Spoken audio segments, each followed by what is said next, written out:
Welcome back to my small city garden. Right now we are starting to warm up a bit and we have flowers just emerging everywhere. In fact, there's this tree I want to show you. It's called the Katsura Japanese maple tree and it's starting to bud out a bit. You can see the buds are elongating just a tad bit here, so it should be within leaf in a matter of days. Possibly the next 10 days, we should start seeing some leaves form, and it's going to be fantastic. Anyhow, guys, I want to show you what's going on at ground level because there is a lot to show. As you can see, all the mini crocus behind me. The past few days have been very, very magical as many of the actual flowers started first emerging, and you can see we have drifts and drifts of these actual crocus that we put in ground last year. I think they play well with the cyclamen in the back there. As you can see, the purple mixes with the pink very well. And here's another sample. As you can see, we kind of pan over and we see the pink flowers, which again plays very nicely with the crocus. If we get a look closer, you can see a bit of these blue squill. These will start emerging as of now. You can see one here and one back there. These guys, my goodness, so pretty. So we're gonna step around the paniculated hydrangea and show you what's going on down beneath. Now, most of these are actually garlic that kind of self-seeded or self-planted themselves here, but in the area, I believe we have some fritillaria coming up. I believe, I'm not 100% sure, but that's what it looks like. You can see it's a little bit more evident here that these are fritillaria, as we get a bit more of the shapings. And this is what I was thinking, because this is what the others look like. So I think they're all fritillaria. I want to say most days I can tell the difference between the bulbs, but some days I'm just not sure. Like as we come back here, I believe these belong to the hyacinth group. So these may be blue hyacinth. Not 100% sure with those as well.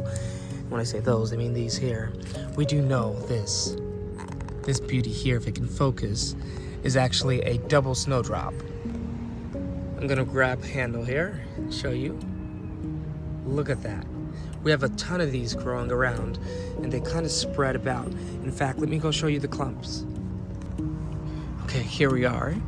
Once again, last year, you'll probably notice that the clumps were a lot bigger and well spread, but last fall, we ended up digging some up and placing them in more different areas. So this clump, instead of being wider spread here, here, and there, it's only just it's much smaller, I guess, this year. Look at that. And you can see the clumps that I moved around. I moved some there, and I've moved some in the background, as you can see, in many different places. It's best to do it while they're in the green, so you can tell exactly where to place them. Oh my goodness! I just spotted some new growth as I was walking. This is epimedium, and it's probably time for me to cut these guys back so we can see the flower displays a lot easier. In epimedium, this specific type can be a evergreen. It doesn't necessarily die back to the ground. It does put on some fall display or some lovely variation in color as the cooler seasons arise. And then, as we start to heat up, the flowers begin to form. Okay, now I can finally show you guys a bit more of these double snowdrops. They're so beautiful. And once they clump up, you can see how many flowers are in the smaller clump that I divided last year. So, the more you do it, or if you leave them alone, they'll put on a decent amount of flowers for you. Without getting too lost, I want to show you a few things that actually you won't notice unless you know what you're looking for. So down beneath here, if I look very closely in, I have this little mousetail plant, and it's so pretty. These are the ones we placed in ground last year. We did a YouTube video on it. But they're finally starting to emerge. We even divided out the two plants that we had and spread them in different areas. I wasn't sure if it would actually work out the way I thought, and sure enough it did, because each and every one of them that I placed out came up. As you can see, there's one here, and if we pan over here, this is one of the divides that we put in ground. And then some more divides, I know, are right around here. So they're showing up, just about. It's amazing what you can do with a few different plants that grow lower to the ground. Like, look at that mothy cyclamen. I know I keep talking about them, but they're so pretty. Just look at that. The stems, they kind of curl before they bloom, and then as they decide to go to seed, they'll curl and form back towards the plant, forming some sort of spiral or coil. It's more evident when you look down below. If I can show you. Oh, this one doesn't have too many seed coils to show. So I guess we'll look at this one here. This one's more evident. So these are the actual seed coils. They'll flower. This specific variety actually flowers in fall, and then it forms in seeds over the winter time. And then eventually they curl up, stay close by the mother plant until it's time for them to be opened up and carried away by ants and other insects. It's so cool because every single one of them will actually do that. But in other news, as you can look, we have some chives coming up. These guys, they usually don't look so good during the winter months, and then they somehow, I never cut them back, see, they dry to the ground, and then they shoot off a bunch of new growth, and then eventually we're able to cut chives again during the spring and summer months.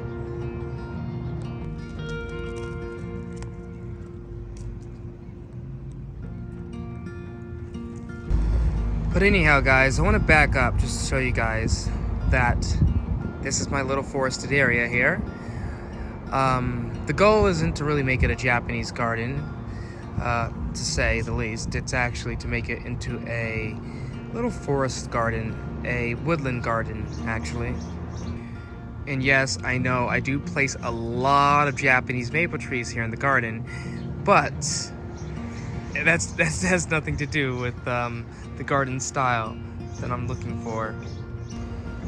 In fact, if you stop to think about it, Japanese maple trees are only maples, and in fact, they are a woodland plant. Maybe not here, but they do provide that aesthetic. So, we're gonna walk further over here so I can show you guys the daffodil bulbs that are kind of like peeking up. So these are the doubles. We showed these last year. They're fantastic. They're going to do really well in this area. We did place some more daffodils sometime this year. I don't know where they're at. I think they're back here somewhere. It could be Poeticus.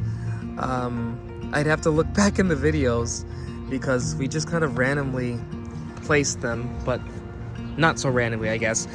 Kind of color-coded them. I think those might be the new patches back here. It's funny because from here, it's like a lot of lush, and then we come over here and then we're missing a lot of space where there's nothing really growing. So we do need to add a bit of plants to this area, so we have some work ahead of us. But we do have these small areas like where this tulip is growing. This is an orange tulip, and we have some Virginia, which will eventually flower in this area and kind of disperse a bit. Well, anyhow, guys, I want to show you this other area. We've got tulips, daffodils. This clumping or clump has been here for at least 3 years now. Can't remember the flowers. They always surprise me once they do show up. We've got a bit of hellebores in this area. Then over here, we've got a bit of coneflower, which are just starting to put on some new growth buds. But one of my favorite plants for this area, I just noticed one of them was damaged somehow, but they're the hyacinths. We placed them in ground last year. I believe the Hagen. You know what? If I can find the name, I'll put it up on the screen. But look at these. These are wonderful iris. They're like this light blue with the inners being the yellow dotted. So cool.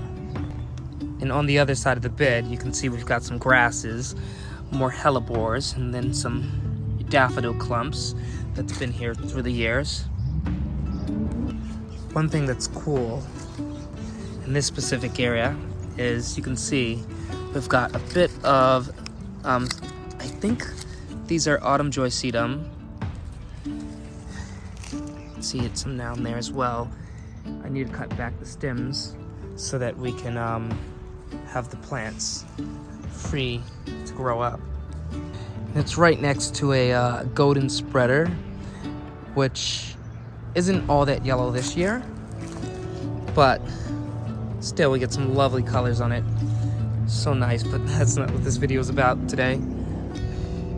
In this next area here, right beneath my Ijama Sanago, we put these lovely crocus. You know, I keep forgetting the names. I don't actually know them, but if I do remember, I'll put the names up on the screen again. They're so lovely. They're like this very bright orange, but not a lot going on. I felt like the simplicity of the flower would be right for this area, and that's why I put them here. You can see they drift along the actual hellebores here. I also noticed one thing when looking through here.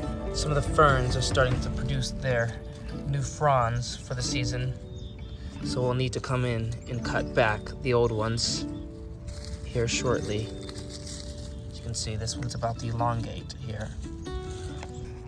Right beneath my Tobiosio, we have one of my favorite areas for daffodils.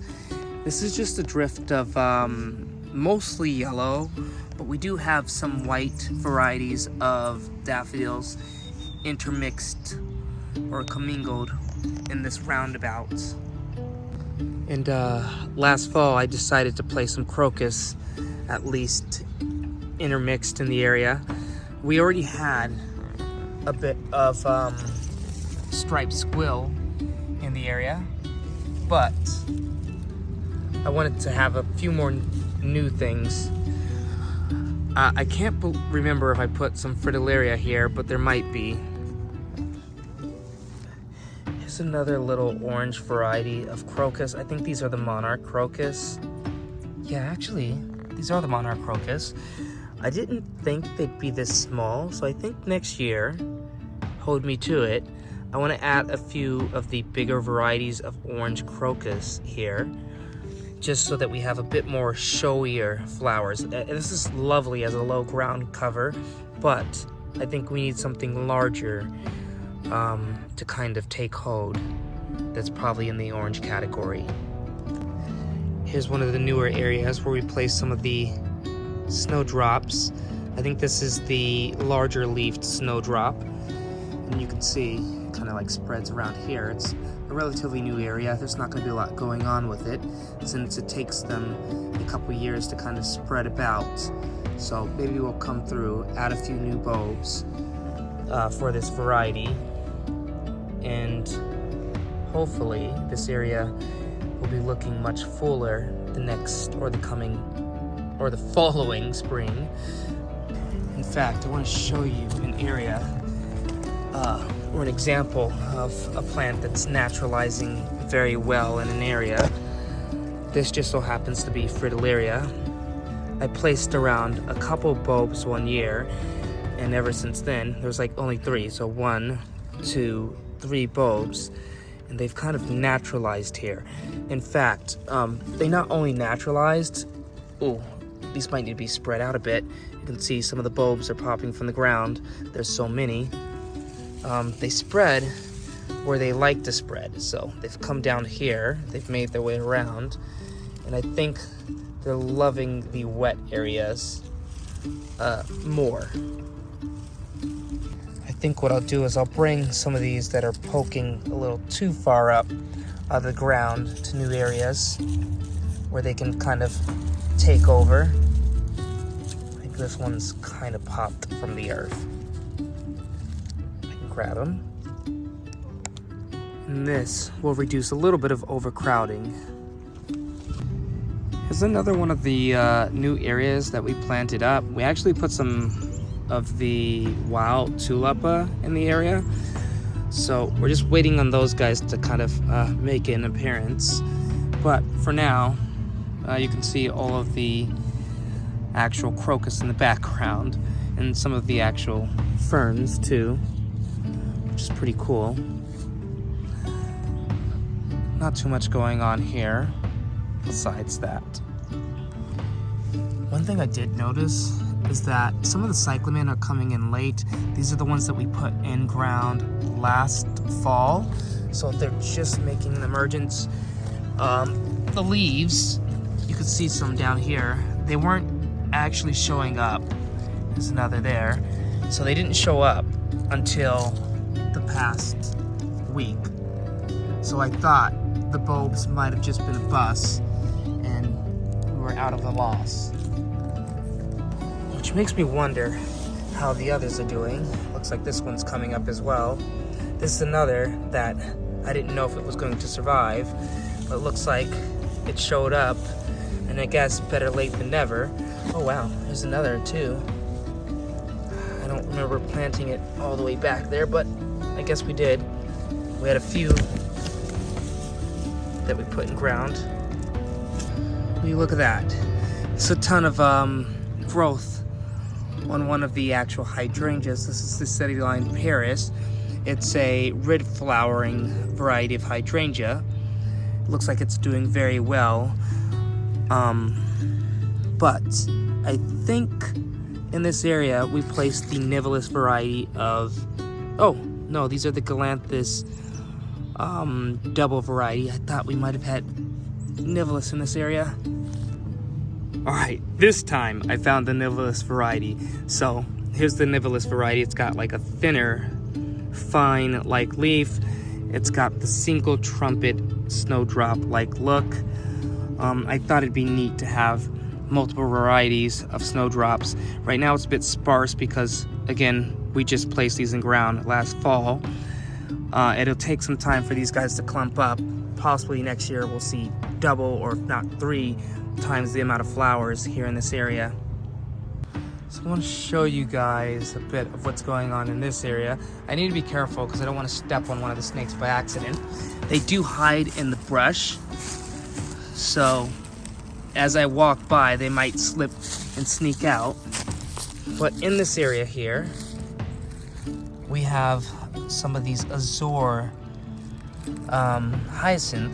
They're not fully bloomed out just yet, but eventually it's going to be a drift of blue within maybe a few days here, if not a week from now. All these little tiny flowers just everywhere. They're gonna show up, and I can't wait. And right here, This is an anemone, or anemone. They're just now coming out and flowering. I forgot this in brown. I was going to dig it up and try and replant it next year because I didn't think it would handle the code, but I guess these guys do perennialize in my area. You can see another down here and one back there. They're spreading about. It's going to be amazing in a few years here. It's so cool what you can do with a garden, even if it's a very small garden, like those hellebores there. They're a double type, and they've got like this pink lining around the petals. Some of them nod down, some of them raise up. I think it's the ones that are more towards the top that you can see a bit more of. Although we have hellebores that kind of nod kind of midway, not directly upward, but you can see them even standing back and at regular height. It's not too difficult to see. But moving on, I want to show you guys this other crocus. I think these are the romance crocus. I do need to weed this area. This is a new planting area, so there's going to be weeds, there's going to be grass. We will eventually have some of the fritillaria that we placed in the area show up here.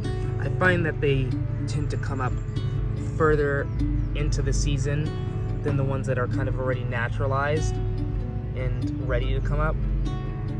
I think it's mostly because the roots have to be formed first. Anyhow guys, I'm gonna end the video here. I hope you guys enjoyed a look at some of the flowers here in the garden. It might have been a little bit of a long video, but hopefully you guys enjoyed it. See you later. Peace.